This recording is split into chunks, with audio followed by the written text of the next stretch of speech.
Potato cheese ball ready. আস্তে আস্তে ভেজেছিলাম বলে চিজগুলো সব ফেটে বেরিয়ে এসে ভেতর দিয়ে গলে গেছে চিজগুলো। আপনারাও বাড়িতে বানিয়ে খাবেন, খেয়ে বলবেন কমেন্ট করে কেমন হয়েছে। নতুন একটা রেসিপি বানালাম মন থেকে।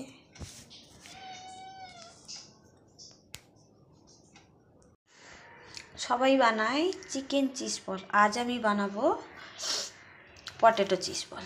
এখানটা আমি বড় বড় আলু ছিল বলে 1.5 খানা আলু সিদ্ধ করে নিয়েছি, একটা ডিম নিয়েছি, 1 বাটি ধনিয়া পাতা নিয়েছি, পাউরুটি গরম করে গুঁড়ো করে নিয়েছি। এর মধ্যে দিয়ে দেবো 1 চামচ গোলমরিচের গুঁড়ো, পরিমাণ মতো নুন, কোনো কাঁচা লঙ্কা দেবো না, আর দিয়ে দেবো একটু গোটা গরম মশলা অল্প দেবো, আলু দিয়ে দেবো, পাউরুটি গুঁড়োগুলো দিয়ে দেবো, একটা ডিম ফাটিয়ে দিয়ে দেবো। সব থেকে সহজে বানানো, বাড়িতে থাকা সব জিনিস দিয়েই ঘরে বানিয়ে ফেলতে পারবেন আপনারা।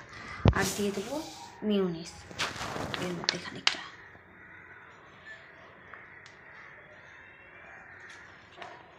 দিয়ে ভালো করে মেখে নেব। আলুটা মেখে নিয়েছি, আর এখানে চিজগুলো আমি খুলে খুলে কেটে কেটে রেখেছি। এই চিজ নিয়েছি, চিজগুলো খুলে খুলে নিয়েছি। এরপরে আমি এরকম গোল গোল করে, আলু পাতলা হয়ে গেছে ডিম দিয়েছি যেহেতু, এরকম করে লেচি কেটে নেব। এই লেচির ভেতরে এক একটা চিজ গোল করে ঢুকিয়ে দেবো। যাতে আমার পাতলা হয়েছে তাই এর মধ্যে একটু সাদা তেল মাখিয়ে নিয়েছি, তাহলে একটু হাতে লাগবে কম। একটা বাটি নিয়ে নিয়েছি, একটা ডিম নিয়ে নিয়েছি, ডিমটাকে ফাটিয়ে নেব। ওর মধ্যে দিয়ে দেবো একটু নুন, দিয়ে ডিমটাকে ফুটিয়ে নেব। ডিমের মধ্যে দিয়ে দেবো সামান্য একটু গোলমরিচের গুঁড়ো, দিয়ে ফুটিয়ে নেব। এখানে আমি কয়েকটা চিজ ভরে বল বানিয়ে নিয়েছি। এখানে পাউরুটি ভেজে গুঁড়ো করে রেখেছি, এখানে ডিম ফুটিয়ে নিয়েছি। কড়াইতে তেল দিয়ে দিয়েছি, গরম হয়ে গেছে। এবার এই বলগুলোকে এক একটা নেব। বলগুলো হেভি পাতলা হয়েছে, চুবিয়ে নেব, দিয়ে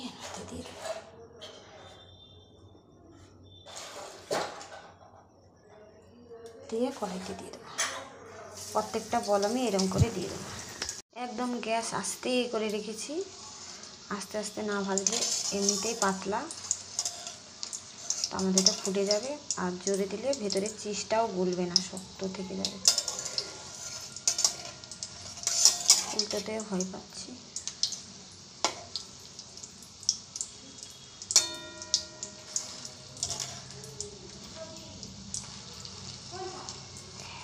একটা পেরেছি।